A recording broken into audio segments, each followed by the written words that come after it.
म किन केटी होला र केटा हो बैगन केटी मात्र कपाल पाल्छ भने केटाले के पाल्दैन अनि तिम्रो दाइले पनि पाल्छ अनि राम्रो छैन कपाल मेरो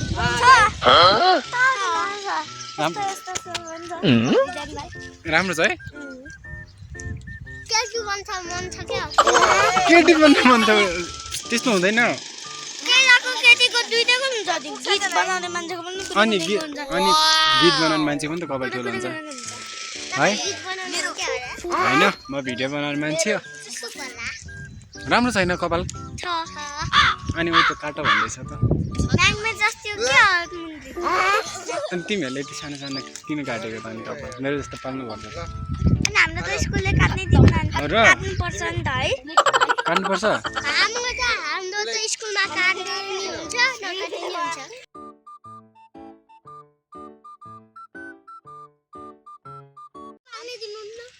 तिम्रो मम्मीले पाल्न दिनुहुन्न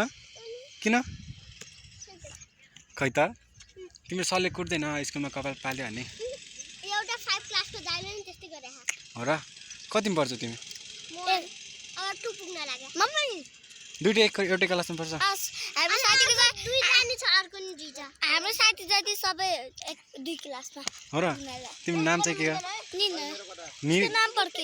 तिम्रो के उसको नाम प्रतीक निर्णय के निर्णय श्रेष्ठ उसको नाम प्रतीकाचार्य के हो तिम्रो नाम प्रतीकाचार्य उसले पनि त सेम भनेको थियो त अनि जेनिस हो तिम्रो नाम तिम्रो चाहिँ के हो भनेको अनि श्रेष्ठ ने तिमी श्रेष्ठ नेवार मर्जन अनि नेवारी भाषा बोल्न आउँछ तिमीलाई आउँदैन मेरो फ्यामिलीलाई आउँछ मेरो बाबा मम्मी दिदी माया आउँदैन तिम्रो घर यतै हो यतै घर त्यो घर तिम्रो सेतोवाला घर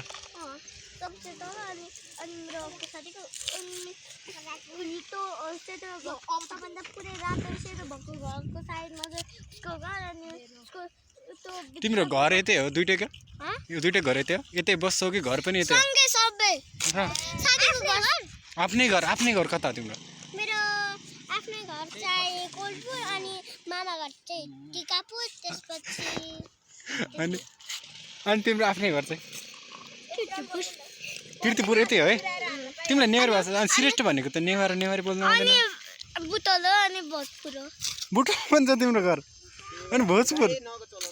तिम्रो धेरै घर छ भाइ कता बस्न मन पराउँछ तिमी सबै घर गएको छ आफ्नो मेरो फ्यामिलीको जति सबैतिर म बस्छु ओरे भाइ म चाहिँ साध्यै नगाए कति धेरै मान्छे बस्न पाइन्छ तर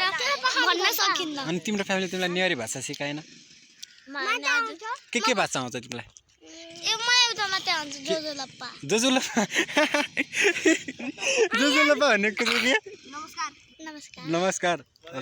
तिमीलाई चाहिँ के एउटा के भाषा आउँछ ल अनि अरू के भाषा आउँछ नेपाली आउँदैन अनि अरू इङ्ग्लिस पनि आउँछ ल नेपालीमा म तिमीलाई माया गर्छु भन त अरू के भाषा बोल्दा आउँछ आफ्नो भाषा आफ्नो तिम्रो चाहिँ भाषा के आचार्य भाषा कस्तो हुन्छ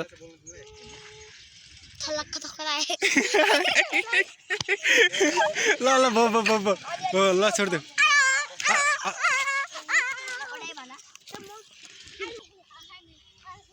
फाइट खेल्नुहुन्न छोड्देऊ यता ल आचार्य भाषा बोल तिमी ल आउँदैन आचार्य भाषा नि हुन्छ इङ्ग्लिस हुन्छ र कस्तो बोल्छ तिम्रो मम्मी ड्याडीले सिकाएनन् थोरै आउँछ खै थोरै बोल त अनि इङ्ग्लिस आउँदैन तिमीलाई इङ्ग्लिस आउँछ बस अन्त ल तिमीलाई इङ्ग्लिस के आउँछ ल भन अलिअलि आउँछ भन्नाले के आउँछ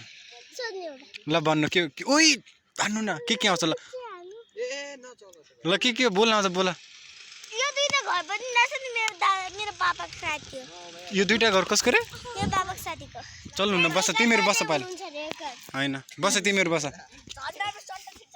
तिमी पनि बस बस भने तिमीहरू चाहिँ अहिले के गर्न आएको त के गर्न आएको हो र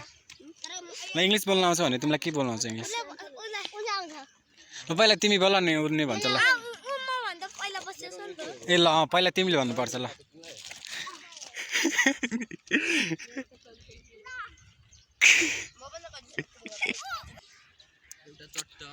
ल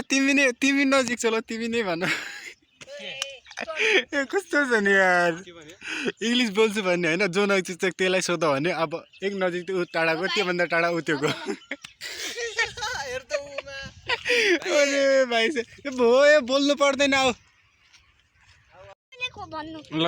तिमी आफै भन नि त तिमीलाई के इङ्ग्लिस बोल्नु आउँछ पहिला बसे त क्वेसन सोधेर बोल्नुपर्छ र आफै बोल्ने त hello hi how are you any more के बोल्छ अन्त तिमीलाई बोल ल मलाई आउँदैन इङ्ग्लिस त्यही भएर चाहिँ सिक्न आँटेको तिमीहरूसँग तिमीहरूसँग बोलेर सिक्छु भनेको त नि ल बोल्छौ कि नि तिमीहरू के क्वेसन सोध मलाई इङ्ग्लिसै आउँदैन नि कस्तो म ल भन्छु ल म नेपाली भन्छु तिमी इङ्ग्लिस भन्छौ ल ठिक छ एकछिन म यता बस्छु ल अब भन्छौ म नेपाली भन्छु तिमी इङ्ग्लिस भन्छ ल मेरो नाम चाहिँ राजेश हो हो र मेरो घर चाहिँ अत्तरिया कैलाली हो My house name is Kittypur.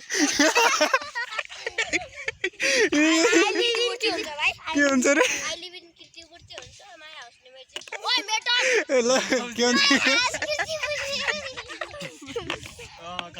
अनि यसको घर कीर्तिपुर त हो नि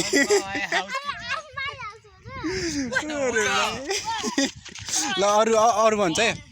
म चाहिँ 5 क्लासमा पढ्छु के रे I read one class के भन्यो तिमीले ओरे भाइ ल नमस्तेलाई इङ्ग्लिसमा के भन्छन् रे थाहा छैन गुड मर्निङ तिमीहरू सरकारी स्कुलमा पढ्छौ प्राइभेटमा कुन चाहिँ बोर्डिङ स्कुल पढ्छौ अनि इङ्ग्लिस सिकाउँदैनन् कस्तो इङ्ग्लिस कस्तो किन फाइन भन्नुपर्छ कस्तो फाइन भन्नुपर्छ किन फाइन भन्नुपर्छ नेपाली बोल्न मिल्दैन बोल्दैन अनि इङ्ग्लिस बोल्छ तिमीहरू किन चुप लागेर बस्ने आउँदैन सिक्नुपर्छ त